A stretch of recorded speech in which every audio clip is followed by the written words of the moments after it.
আমার তো এটা মেনে নিতে কষ্ট হয়, কারণ রাসূল বলেছেন কিয়ামতের দিন প্রত্যেক স্বামীর হাতের আঙুলে ধরে স্ত্রী হাসরের মাঠে দাঁড়াইবে।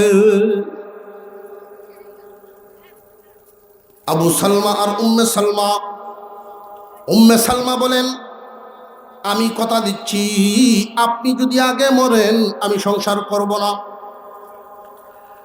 আবু সালমা উম্মে সালমাকে জড়িয়ে ধরে বলেন, শোনো, আমি পুরুষ মানুষ আর তুমি মহিলা, যেখানে ইচ্ছা সেখানে যেতে পারবা না, যা ইচ্ছা তা তুমি করতে পারবা না, তুমি নারী।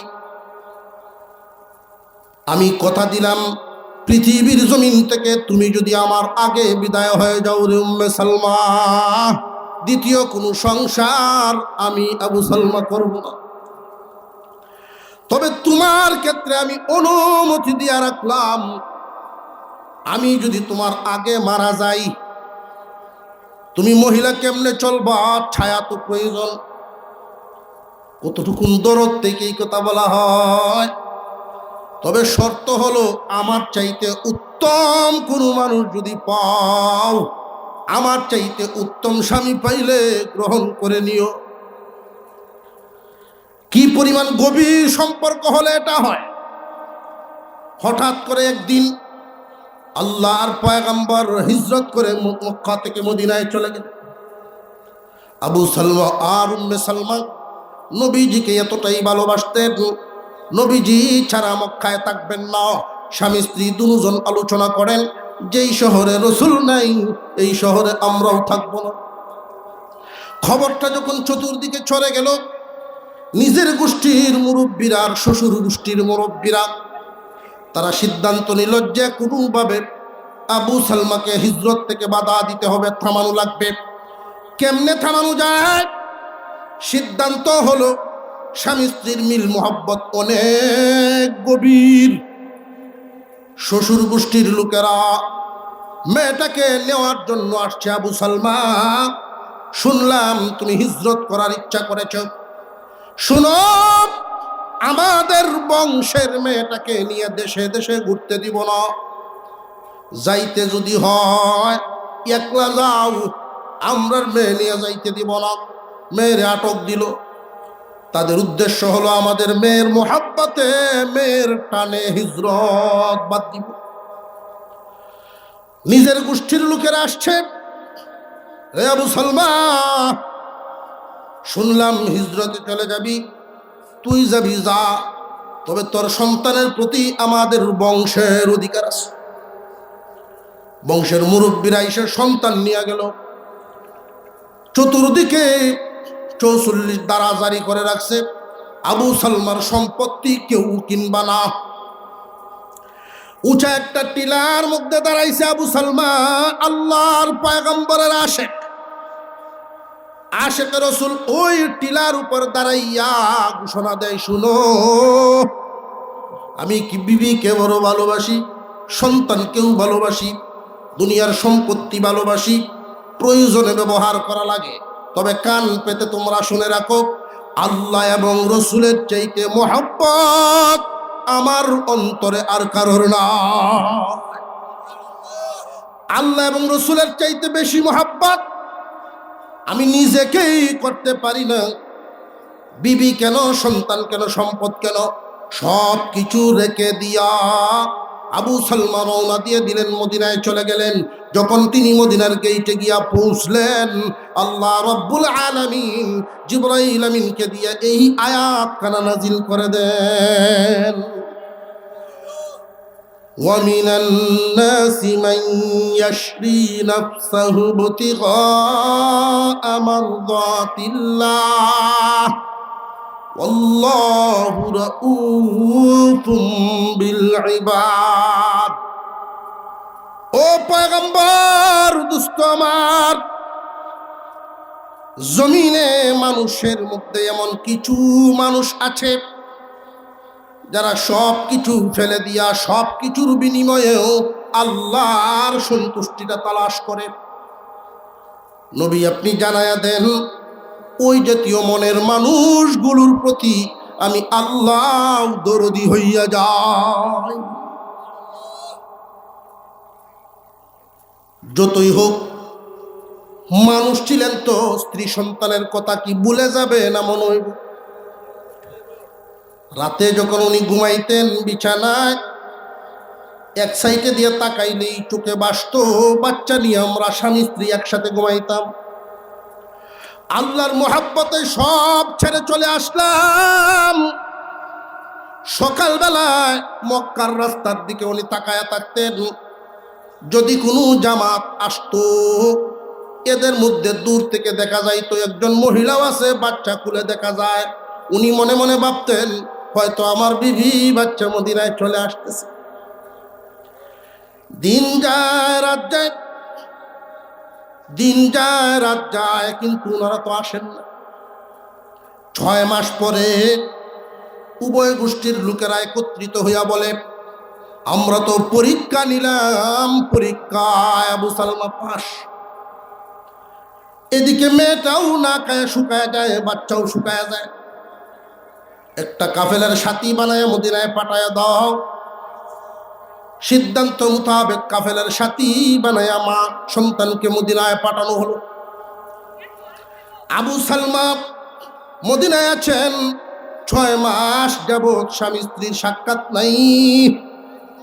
উম্মে সালমা বাচ্চা কোলে নিয়ে যায় আর মনে মনে কল্পনা করে, স্বামী হে, 6 মাস আমাকে না দেখে আপনি কেমনে থাকলেন?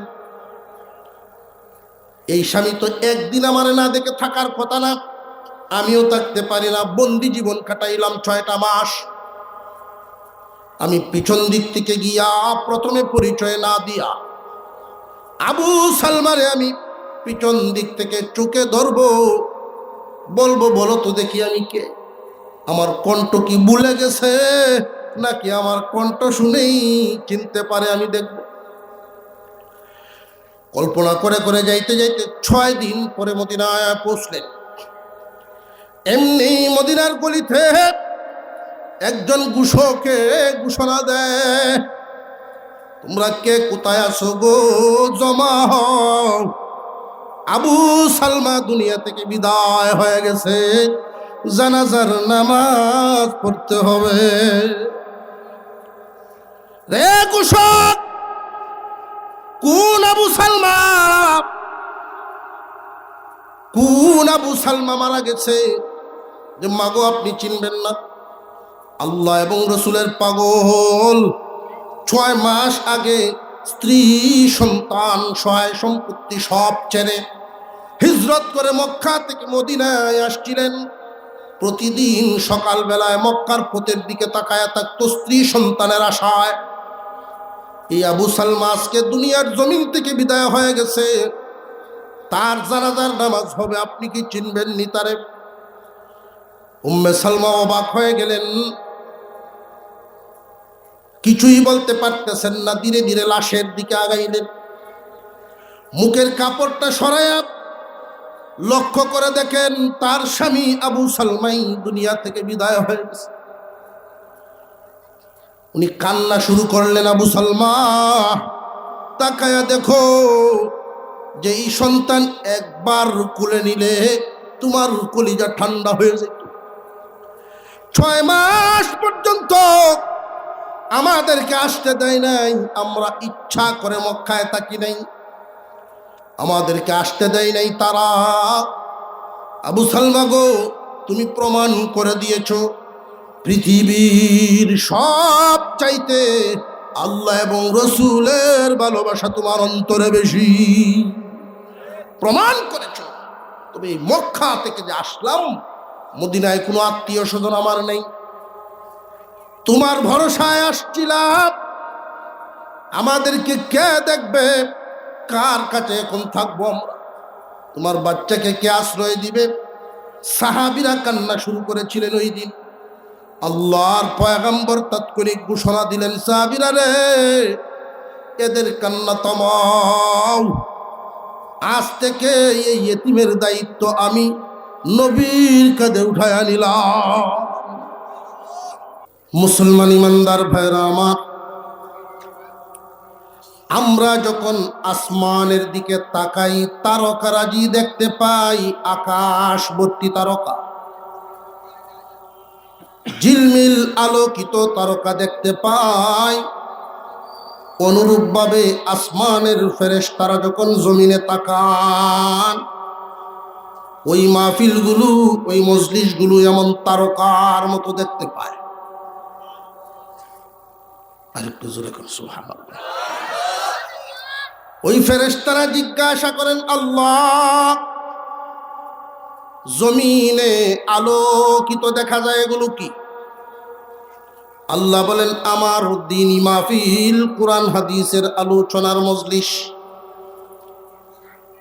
আমার বরত্বের আলোচনা হয়, আমার হাবিবের গুণ কীর্তন করা হয়, জান্নাত জাহান্নামের আলোচনা হয়। ওই সমস্ত মাহফিলে ফেরেশতারা জিজ্ঞাসা করেন, আল্লাহ, ওই মাহফিলগুলোতে যারা শামিল হয় এদেরকে আপনি পুরস্কার কি দিবেন? যে তোমরা সাক্ষী থাকো, অংশগ্রহণের সাথে সাথেই পুরস্কার হলো পিছনের সমস্ত সগীরা গুনাহ মাফ। যদি এই মাহফিল শোনার পরে মনের হালত পরিবর্তন হয় আর জিন্দেগির কবিরা গুনার উপরে তওবা করে বান্দা চোখের পানি ছেড়ে দিয়ে আল্লাহর কাছে ক্ষমা চায়, আল্লাহ তার কবিরা গুনাহ মাফ করে দেন। ওই সমস্ত মজলিসে একজন মানুষ যতক্ষণ থাকবে ততক্ষণ তার উপরে সখিনা নাজিল হয়, অর্থাৎ আল্লাহর রহমতের বৃষ্টি বর্ষণ হয়। যা আমরা তো দেখতে পাই না, ঘ্রাণও পাই না, কেমনে বুঝতাম বৃষ্টি হয়? মুসলমান ইমানদার ভাইরা আমার, দেখার চোখ নষ্ট করে ফেলেছি, এই জন্য দেখতে পাই না। যাদের চোখ ছিল দেখার মতো, জমিনে আল্লাহর ফেরেশতাও দেখে ফেলতেন। কবরের আযাব দুনিয়াতে থেকে দেখে ফেলতেন, এমন আল্লাহওয়ালা জমিনে ছিলেন। মাঝে মাঝে কবরের পাশে দাঁড়ায় হাউমাউ করে কেঁদে দিতেন, দোয়া করতেন।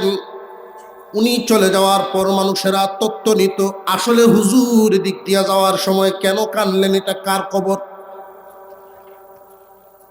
খোঁজখবর নিয়ে দেখা গেল আজ থেকে বহু বছর আগে একজনকে দাফন করা হয়েছে, যেই মানুষটা ছিলেন উনার চলাফেরা ভালো ছিল না। এই সমস্ত মজলিসের মর্যাদা আগে যেমন ছিল এখনো আছে, কিয়ামত পর্যন্ত থাকবে। যারা আসবে ফল পাবেন, যারা আসবেন না তারা পাবেন না। এজন্যই আল্লাহ এক আয়াতে বলেন, বান্দারা রে, তোমরা যদি আমার শুকরিয়া আদায় করো, আমারে ডাকো, আমার কোনো লাভ নাই। তাম পৃথিবীর কোনো একটা মানুষও যদি আল্লাহর নাম না নেয়, আল্লাহর মর্যাদা কি একটু কমবে নি? আল্লাহর মর্যাদা কি কমবে না টিকেই থাকবে? আল্লাহ বলেন, আল্লাহু গনিয়্যুন হামিদ।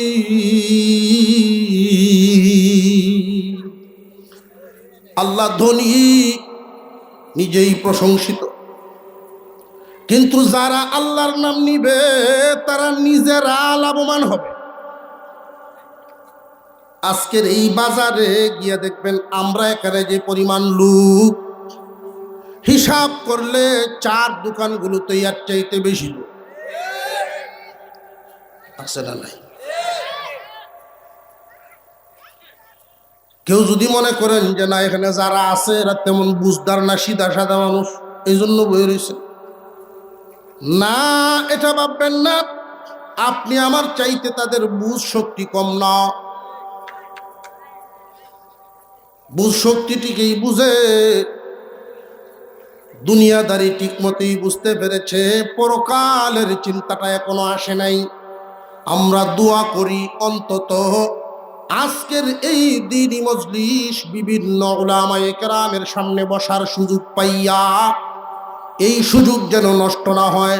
দোকানে বসে না থেকে জান্নাতের বাগানে আসবেন, আল্লাহ কবুল করেন। চিৎকার দিয়ে বলেন আমিন। প্রয়োজনে বাজারে গেলে আজকের এই মাহফিল অংশগ্রহণের মাধ্যমে মাহফিল কামিয়াব, নিজের ফায়দা। আমি আপনাদের সামনে পবিত্র কুরআনুল কারীমের খুব ছোট আকারের একখানা আয়াত কারিমা তিলাওয়াত করেছি। নবীজি সাল্লাল্লাহু আলাইহি ওয়াসাল্লামের অসংখ্য হাদিস থেকে একখানা হাদিস পাঠ করেছি। এই আয়াত এবং হাদিসকে সামনে রেখেই কিছু আলোচনা করার ইচ্ছা পোষণ করেছি। আল্লাহ যেন আগে আমাকে এবং আমরা সবাইকে এই ফায়দা হাসিলের তৌফিক দেন বলুন আমিন। আমাদের সমাজে প্রায় সময় একটা কথা শোনা যায়, যেই বিষয়টার উপরে যার নিজের আমল আছে ওইটাই যেন বয়ান হয়, যে নিজে যেটা আমল করে না ওইটা যেন অন্যরে বলেন,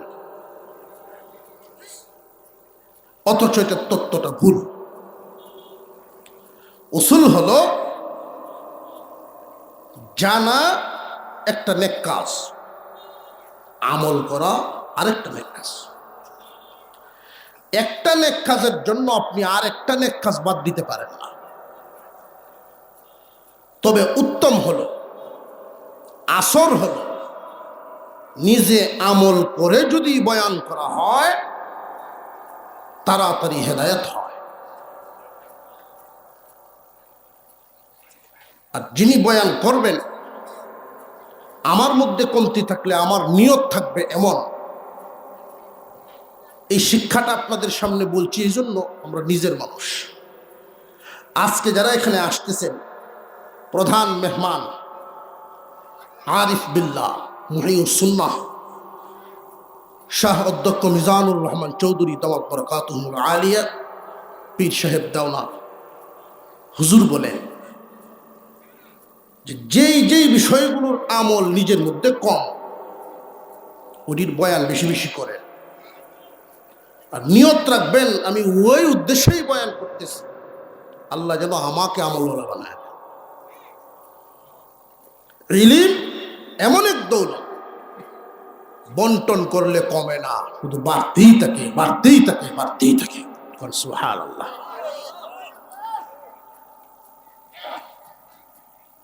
দ্বীনি মজলিসে আমরা আসলাম, মোটামুটি একটা নিয়ত করে ফেলি আখিরি মুনাজাত পর্যন্ত, মাহফিল শেষ করে বাড়ি যাব। আল্লাহ কবুল করেন, আমরা বলি আমিন। আমি যেই আয়াত তিলাওয়াত করেছি, আল্লাহ বলেন وَمِنَ النَّاسِ مَن يَشْرِي نَفْسَهُ ابْتِغَاءَ مَرْضَاتِ اللَّهِ وَاللَّهُ رَءُوفٌ بِالْعِبَادِ।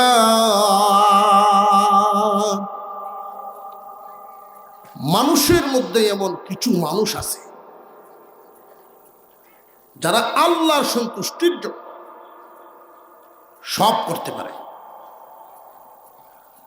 একদিকে আল্লাহর সন্তুষ্টিটা রাখা, আর একদিকে তার দুনিয়ার সম্মান রাখা। মানুষের মধ্যে এমন কিছু মানুষ আছে যারা সম্মান বিলায় দিবে, আল্লাহর সন্তুষ্টিটা গ্রহণ করবে। একদিকে আল্লাহর সন্তুষ্টি রাখা, আর একদিকে দুনিয়ার বিশাল ফায়দা রাখা। এই দুনিয়ার ফায়দাটাকে ছেড়ে দিবে তো আল্লাহর সন্তুষ্টিটাকেই গ্রহণ করবে। কারণ এই বুঝটা সবার অন্তরে সমান ঢুকে না। কাতিয়ার সাহেব রহমতুল্লাহি আলাইহি উনি প্রায় সময় বলতেন, মান লাহুল মাওলা ফালাহুল কুল। উম্মতেরা রে, ভাই সকলেরা রে, আল্লাহ যার, আল্লাহর ছবি তার। আল্লাহ যার হয়ে যান, আল্লাহর সব কিছুই তার জন্য সহজ হয়ে যায়, আসান হয়ে যায়। এই বুঝটা যারা বুঝেছেন, ওই মানুষের পরিমাণটা খুবই কম। আল্লাহর সন্তুষ্টির জন্য সব ছাড় দিতে পারা, সমস্ত কুরবানি করতে পারা আল্লাহর জন্য। কিন্তু জমিনে এই পরিমাণের সংখ্যাটা খুব বেশি না, ছোট্ট একটা দল হবে। আল্লাহু রাউফুম বিল ইবাদ। জেনে রাখো, ওই দলটার জন্য, কোন দলটার জন্য? কুরবানিওয়ালা দলটার জন্য, যাদের অন্তর হলো এমন, আল্লাহর জন্য সব করতে রাজি, আল্লাহর সন্তুষ্টি হাসিল করার জন্য, আল্লাহর সন্তুষ্টির বিনিময়ে সমস্ত কিছু ছাড় দিতে রাজি, তবু সন্তুষ্টিটারেই তারা খরিদ করে। আল্লাহ বলেন, আল্লাহু রাউফুম বিল ইবাদ। দুনিয়াবাসী তোমরা জানিয়া রাখো, আল্লাহ নিজেও ওদের জন্য দরদি হইয়া যান। আর জোরে কন্যা সুবহানাল্লাহ। এই আয়াত আরেকটু বুঝে আসবে, একটা শানে নুজুল আছে। যেই আয়াত বা সূরা যে কারণে আল্লাহ নাজিল করেছেন, যেই ঘটনাকে কেন্দ্র করে আয়াত বা সূরা নাজিল হয়, ওই ঘটনাকেই শানে নুজুল বলা হয়। হুজুর আকরাম সাল্লাল্লাহু আলাইহি ওয়াসাল্লাম মক্কায় থাকাকালীন সময়ে নবীজির একজন সাহাবী ইসলাম গ্রহণ করেন। মক্কার মানুষ ওনাকে আবু সালমা বলে ডাকত। কি বলে ডাকত? আবু সালমা। আবু সালমা মানে সালমার বাপ। আমরা সমাজ আছে না এই নিয়ম, বাচ্চার নাম ধরে রাখো। আপনার যদি গুমও বোঝা যায় সব। বাচ্চার নামে মা বাপরে ডাকনের প্রথা আছে না নাই? এখনো আছে। বাচ্চা হওয়ার আগ পর্যন্ত একটা সিস্টেমে ডাকে, কার বাপ ডাকবো, ইশারা ইঙ্গিত, আয়োগ নেওক দেওক, বাজারে যাইব, কিতা লাগবো কোক, এই যে একটা ইশারা ইঙ্গিত। যেই সন্তানাদি হয়ে যায়, তখন বাচ্চার নামে অমুহের বাপ, অমুহের মা। এক বেটি খুব গুছ হয়েছে জামার হুজুর। কারণ কি? আমার বাচ্চা হয়েছে 4 জন, তুমি খালি একলার নাম ধরে ডাকো, জবার মা জবার মা। আমার বাকি 3টে করতে হইব। হেরা কি ভুল করলো, এরার নাম তোলো না। সমাজে প্রথাই তো এমন, বড়টার নাম ধরিয়াই ডাকা হয়। বেটাও খুব মজার লোক, সাইরলার নাম মুখস্থ করছে। এমন বেটা ডাহে, জবা কুসুম রূপন দুলালের মা কই?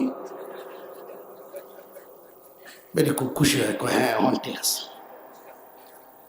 নবীজির সাহাবী আবু সালমা, আর বিবিকে ডাকতো মানুষ উম্মে সালমা। তখনও পর্দার আয়াত নাজিল হয় নাই, ইসলামের প্রথম যুগ। এই 2 জন ঈমান আনার পর গোষ্ঠীর লোকেরাও নারাজ, পাশেই ছিল শ্বশুর বাড়ি, তারাও নারাজ।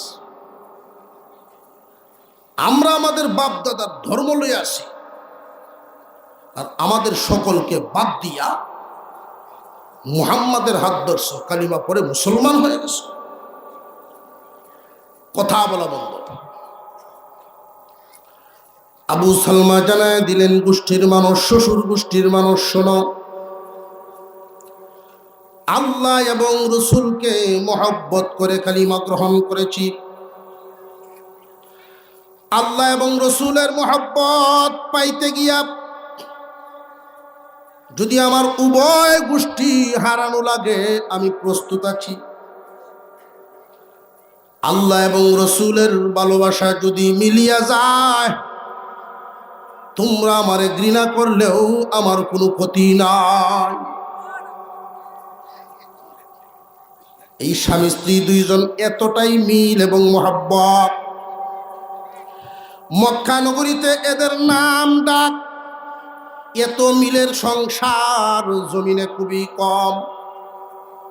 সব জুরির মধ্যে সমস্ত সংসারে স্বামী স্ত্রীর মিল মহব্বত কি সমান না বেশ কম আছে? খুব দুঃখে কইছে। জানিয়া রাখবেন মুসলমান, জান্নাতের যত নিয়ামত আল্লাহ রাখছেন আমাদের জন্য, স্বামী স্ত্রীর সম্পর্কটা জান্নাতি একটা নিয়ামতের নমুনা। যাদের সংসার শান্তির হয় জান্নাতের নিয়ামত, আর যাদের সংসারে স্বামী স্ত্রীতে শান্তি নাই প্রত্যেক দিনে জাহান্নামের দোয়া। ঠিক না বেঠিক?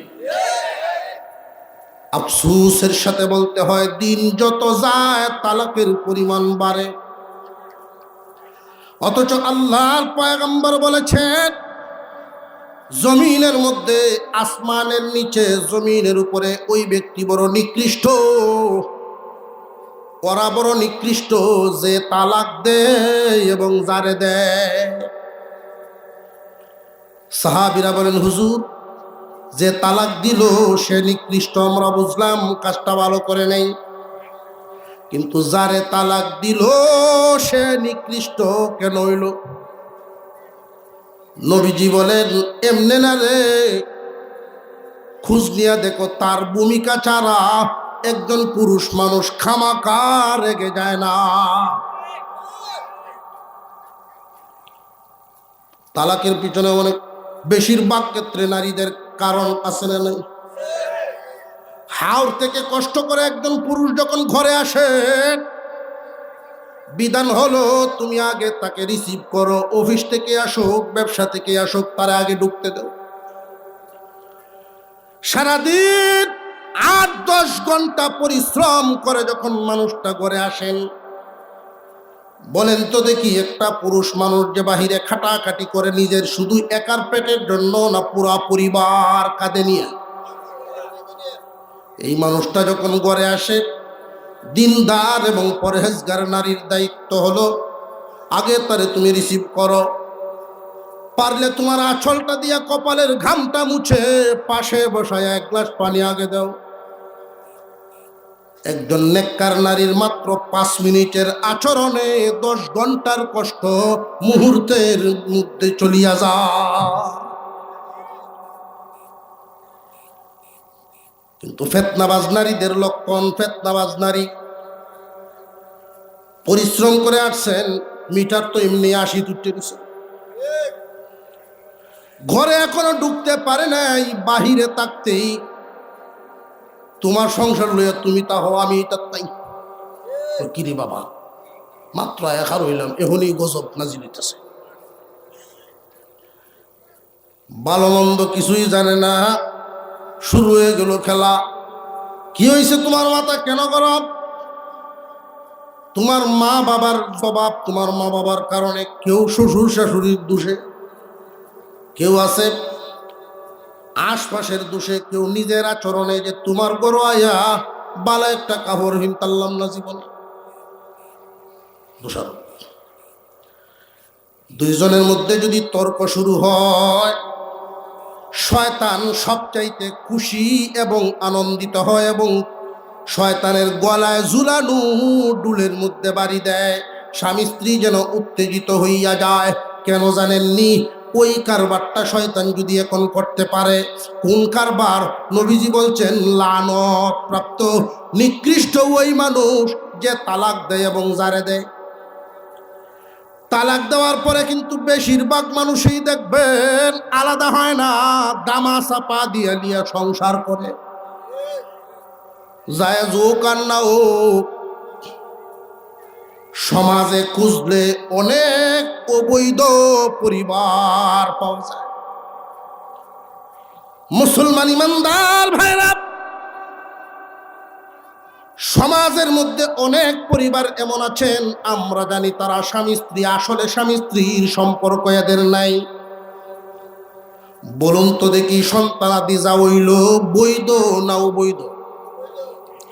জিন্দিগি যে খাটাইলো সারাটা জীবন জেনার সাগরে ডুবে রইল। শয়তান কিন্তু একদিন গোটায় দিছেন কাজ, বান্দারে সারা জিন্দিগির জন্য বিপদে ফেলায় দিছে।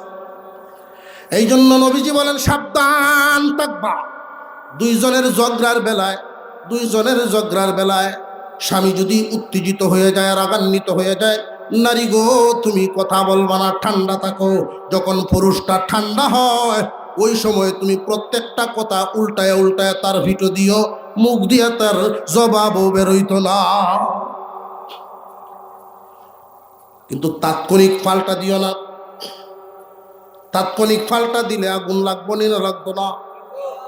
পুরুষ জাতি তো স্বভাবগতভাবে উপরে তাকার জাতি, হার মানার মতো না। তত্ত্ব একটা কইলাইতাম মনে হয়েছে, আদম আলাইহিস সালামকে আল্লাহ বানাইছেন কি দিয়া? আর জোরে কর, কেউ হুন্নের অসুবিধা হইব?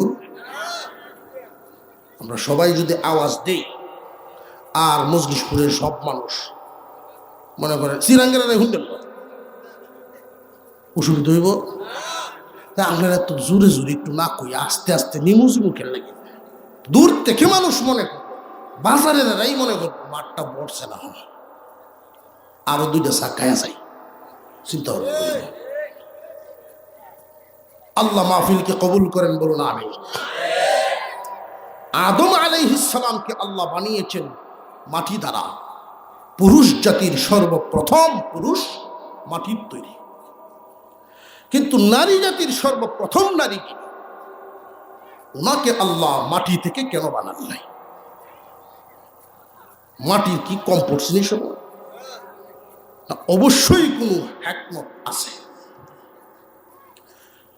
আদম আলাইহিস সালামের বাম পাজরের হাত থেকে হাওয়াকে বানানো হয়েছে, যে কারণে এখনো সমাজে এই কথার প্রচলন আছে যে স্বামীর বাম পাজরের হাত থেকে স্ত্রীর তৈরি।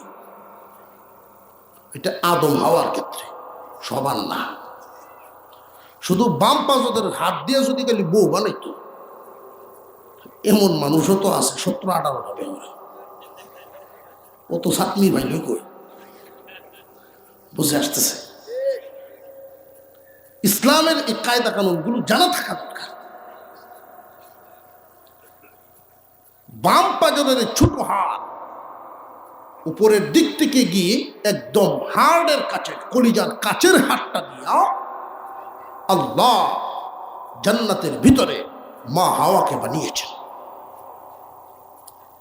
খুব তাত্ত্বিক কথাটা মনে রাখবেন, সারা জীবন নারী পুরুষ সবার জন্য দরকার। আল্লাহ তো চাইলে আদমের পায়ের দিক থেকেও হাড় নিতে পারতেন, না পারতেন না? মাথার দিক থেকেও নিতে পারতেন, কোন জায়গার থেকে না নিয়া হাড়ের কাছের হাড়টা কেন নিলেন? হিকমত লুকায়িত আছে। মুসলমান ভাইরা আমার, সংসার পরিচালনা করার ক্ষেত্রে পুরুষ জাতিরা নারীদের অবস্থান কোথায় রাখবে এটা একটা ইঙ্গিত। মহিলাদেরকে যদি একদম অবমূল্যায়ন করা হয় তারা অশান্তিতে থাকে, মানসিক শান্তি পায় না। অবমূল্যায়নের যোগ্য জাতি ওরা না, তারা সম্মান পাওয়ার জাতি, আদর পাওয়ার জাতি, আশ্রয় পাওয়ার জাতি। কোথায়? তোমার বুক বরাবর। স্বামীর বুকেই স্ত্রীর একমাত্র শান্তির জায়গা। কোন স্ত্রী যদি উপরে ওঠার চেষ্টা করে, বুকের চাইতে উপরে বাসার চেষ্টা করে, এই সংসারে অশান্তি। কারণ আল্লাহ মাপকাঠিটাই দিয়া রাখছেন, নিচেও নামানো যাবে না, মাথা তো তোলা যাবে না। বুঝে আসতেছে? পুরুষ জাতিকে আল্লাহ বানাইছেন উপরের জাতি করে। মহিলার সাথে যখন তর্ক করে সংসারে পারে না, তখনই দেখবেন পুরুষ কিন্তু শেষ বুলেটিনটা দেয়, তোরে কিন্তু কুয়ালাম হেডিয়া কয় না। এই শয়তানেদের চেতাইয়া না বুঝিয়া মহিলারাও বলে ফেলে, তুই যদি শ্বশুরের নামটা কইয়া ও মুহের গড়ের ওহনি কইবে। আহারে রাগের সময় কইছে আর দিছে একদমে 14 তালাক লাগা। তালাক হয়েছে নি না হয়েছে না? তালাক হয়েছে নি না হয়েছে না? অনেকেই বলবে রাগে দিছে তো হয়েছে। রাগে যদি কেউ কারেন্টের তারও ধরে সব তো না রাগে। হ্যাঁ, জেনে রাখবেন তালাক দেওয়ার একটা প্রক্রিয়া আছে, নিয়ম নীতি আছে, স্টেপ বাই স্টেপ, কোনটার পরে কোনটা করা। তুই স্টেপ বাই স্টেপ না মেনে, শরীয়তের বিধান না মেনে সরাসরি বসায়, এই জন্যই শুনছেন। এটা মধুর সম্পর্ক হবে, জান্নাতি নিয়ামত।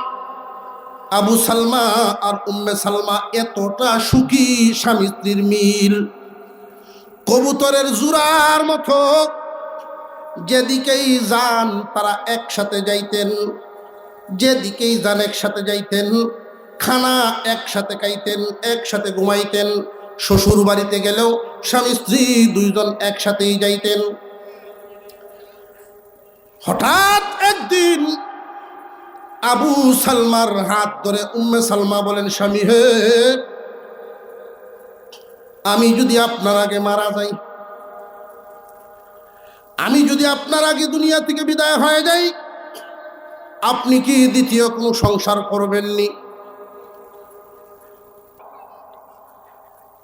মানুষের মধ্যে এমন মানুষ থাকেন, এমন মানুষ যুগে যুগে আল্লাহ কিছু রাখেন, কুরবানিওয়ালা লোক। কুরবানিওয়ালা মানুষ আল্লাহর সন্তুষ্টির জন্য বড় বড় কুরবানি দিয়ে দেন। সম্মান, ইজ্জত, সম্পদ এগুলোর পরোয়া করেন না। আজকে মাদ্রাসার মাহফিল, মজলিশপুর মাদ্রাসা, বড় বড় বুজুর্গানে দ্বীনের পদদলির পদচিহ্ন আছে কেন? সন্দীপী হজরতের কাছে পিসা হুজুর আর আমি একদিন গেলাম। ওই সময় হুজুরের ইন্তেকালের কিছু আগে, স্মরণ শক্তিটা একদম কমে গেছে।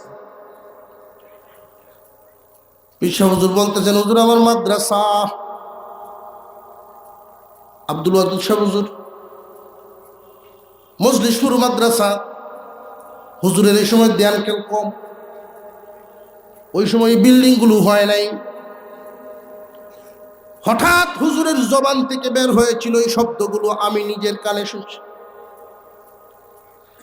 শব্দগুলো বের হয়েছিল, বড় বড় উঁচা উঁচা বিল্ডিং, চৌচা বিল্ডিং, দালান দালান হইতেছে। পিসা হুজুর আমারে দেখেন, আমি ওনারে দেখি, টিনের ঘর। ছোটবেলার থেকেই আল্লাহওয়ালাদের সহবতে যাওয়া, আল্লাহওয়ালাদের জুতা টানা, এটা একটা অভ্যাস আছে। ছাত্র জীবনেই যাইতাম আল্লাহওয়ালাদের দরবারে। আল্লাহওয়ালাদের নজর পড়লে অমানুষ মানুষ হয়ে যায়, আশায় ঘুরতাম। হুজুরের কথাগুলো, শব্দগুলো, কথা লেগে লেগে যায় মুখে। হুজুর বলতেছেন দালান, বিল্ডিং, টিনের ঘর দেখি আমরা। বিষয়গুলো আমাকে দেখেন, আমি ওনাকে দেখি। আল্লাহওয়ালা গণের জবান থেকে কোনো কিছু যখন বের হয়ে যায়, 100 বছর পরে হইলেও আল্লাহ তা ফলান। মাদ্রাসার মাহফিল, ওই মাদ্রাসায় কোরআন এবং হাদিসের তালিম হয়। স্বাভাবিক চোখে যদি দেখি তাহলে কিছুই না, একটা গড়, কয়েকজন মৌলবি ভরায় ফুলাবান পরে। কিন্তু দিনদারি নজর দিয়া যখন তাকাইবেন, তখন দেখবেন বরকতের কারখানা। যেই চোখে দেখবেন তেমন আপনি পাবেন। তালিবে ইলমরা যখন জমিনে হাঁটে, আল্লাহর পয়গম্বর বলেন ফেরেশতারা এদের পায়ের তলে নিজেদের পাকা বিছায়া দেয়। আর জোরে কোন সুবহানাল্লাহ। তালিবে ইলমদের পায়ের নিচে ফেরেশতাদের পাকা থাকে। মাদ্রাসার উসিলায় প্রতি বছর বিভিন্ন অঞ্চল থেকে বড় বড় আলেম উলামাগণ আছেন। সব সময় তো আলেমগণ খেদমত করতেই আছেন। আলেমদের মর্যাদা, তালিবে ইলমরা তো পায়ের নিচে পাকা বিছানো থাকে। আলেমদের মর্যাদা হলো তারা যদি কোনো জনপদে ঢুকেন, হক্কানি একজন আলেমের মর্যাদায় আল্লাহ রব্বুল আলামিন ওই এলাকার কবরের আযাব সাময়িক বন্ধ করে দেন। এটা এমনি হয় না। কোন এলাকায় যদি মাদ্রাসা হয়, মনে রাখবেন আল্লাহ চাইতেছেন, আল্লাহর ইচ্ছা হলো ওই এলাকার মানুষগুলোকে বস্তায় ভরে জান্নাতে নেবেন। বললে মাদ্রাসা হওয়ার কথা না। আল্লাহর ইচ্ছা বস্তায় ভরে জান্নাতে নেবেন। এখন তারা কি গ্রহণ করে কি? এক আয়াত আমরা শুনি, নিয়ামতের শুকরিয়া আদায় করলে নিয়ামত বাড়ায় দেন কে? জবান খুলে উঁচা আওয়াজে বলেন তো কে? এই যে নিয়ামতের শুকরিয়া, এটা শুধু আম খাওয়ার নিয়ামত না, কাঁঠাল খাওয়ার নিয়ামত না, ধন দৌলত না, একটা সেজদাও নিয়ামত। আল্লাহর দেয়া নিয়ামত মাদ্রাসা। এটার যদি কদর করতে পারেন, আল্লাহ দিন দিন তরক্কি দান করবে। সারা এলাকার মানুষ সকলের প্রথম দায়িত্ব হলো মন থেকে দোয়া করা, আল্লাহ আমাদের এই মাদ্রাসাকে তুমি কবুল করো। দান কি সবাই করতে পারে?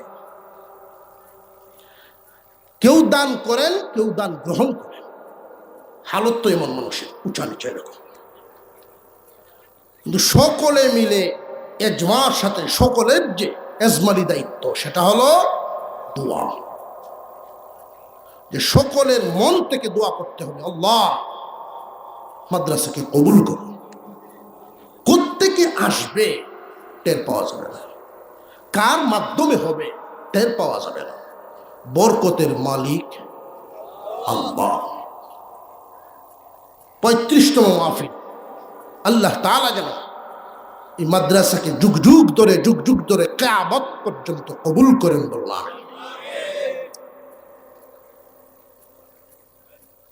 কোনো না কোনো ভাবে যদি কেউ কোরআনের খেদমতের সাথে লাগিয়ে থাকে, কেউ কমিটি হয়ে লাগে, কেউ শিক্ষক হয়ে লাগে, কেউ দান করিয়া লাগে, কেউ রাস্তা দিয়ে হাঁটতে যাইতেছে চৌকে দেইকা মোহাব্বত করে লাগে,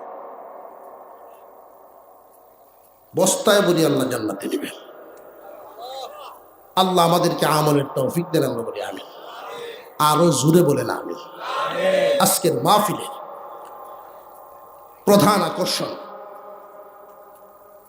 আপনারা জানেন, বিপ্লবী আলেমে দ্বীন, মুজাহিদে মিল্লাত, স্পষ্টভাষী হযরতুল আল্লামা হযরত মাওলানা মুফতি রেজওয়ান রফিকি সাহেব। হযরতকে আমি অনুরোধ করেছিলাম যে হযরত আপনি যেখানেই প্রোগ্রাম শেষ করেন, রাতেই যদি আমাদের অঞ্চলে এসে পৌঁছে যান, অন্তত আমি একটু নিশ্চিন্ত হব। কারণ জিম্মাদারি তো বড় বেতালা, আমার চিন্তায় ঘুমে ধরতো না। মোহতামিম শাহ হুজুর ফোন দেন, এটা একটা টেনশন। আলহামদুলিল্লাহ হুজুর আমার দরখাস্ত গ্রহণ করে ফেলছেন। প্রোগ্রাম শেষ করে উনি আর রাতে বিশ্রাম করেন নাই, সরাসরি ফজর পড়ছে না মাদ্রাসায়, রাত্রি চলে আসছেন। হক কথা, সত্য কথা সমাজের মানুষের সামনে সব সময় প্রেক্ষাপট, যে সমস্ত মানুষকে কখনো বাতাসেও হেলাতে পারে না, প্রেক্ষাপট বদলাতে পারে না, এরকম লৌহ মানব উনি উপস্থিত হয়ে গেছেন বলে আলহামদুলিল্লাহ।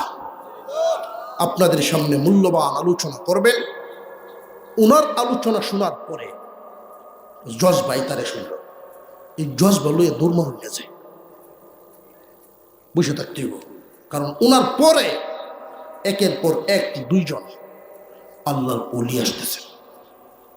এই দুজন ওলি আপনাদেরকে নিয়ে দোয়া করবেন, তাদের কিছু নসিহত গ্রহণ করবেন। তারা তো মনি মুক্তার মতো কিছু কথা বলবেন, এত লম্বা আলোচনা না। আখিরি মুনাজাত পর্যন্ত আসি তো ইনশাআল্লাহ। আল্লাহ আমাদেরকে কবুল করেন, আমরা বলি আমিন। আরো জোরে বলেন আমিন। মাদ্রাসার সভাপতি সাহেব, ম্যানেজিং কমিটির সভাপতি, কয়েকটা কথা বলে খুব ভালো লাগলো। সবচেয়ে আমার হৃদয়ে কেড়েছেন একটা কথা আমার, যে তালেবে ইলমরা মাদ্রাসায় যারা পড়ে, কোরআন হাদিস পড়ে, তারা কেন কালেকশনে যাবে? মাদ্রাসায় যদি অভাবে পড়ে, আমরা কমিটি কেন আসলাম? আল্লাহ তো আনছেন গোলামি করাইতে। দিনের গোলামি সবাই করতে পারে না। যারা দিনের গোলাম হয় তারা জাতির সঈদ হয়। যারা দিনের গোলাম হয় তারা জাতির নেতা হয়, জাতির লিডার হয়। বেলাল রাদিয়াল্লাহু আনহু গোলাম, গোলামের পুত্র গোলাম, বংশীয়, কিন্তু দিনের গোলাম হওয়ার কারণে সেই হাবশা দেশের এক দাওয়াতে তাবলীগের জামাতের সাথে আমার দেখা হয়েছে। তো কৌতূহল নিয়ে জিজ্ঞাসি, বেলাল রাদিয়াল্লাহু আনহু বাড়ির পাশে, উনি আমার বলেন, লা তাকুল বেলাল, লা তাকুল বেলাল, বেলাল বলবেন না, সাইয়্যিদনা বেলাল, আমাদের সর্দার, গোলামকে আমির বানায়। দিনের গোলামি যেহেতু করতে আসছি, তালেবে ইলমরা কেন আমরা মানুষের কাছে কালেকশন, ছাত্ররা না। তার এই কথাটা আমার ভালো লাগছে। আল্লাহ দিনের জন্য তাকে কবুল করেন, আমরা বলি আমিন।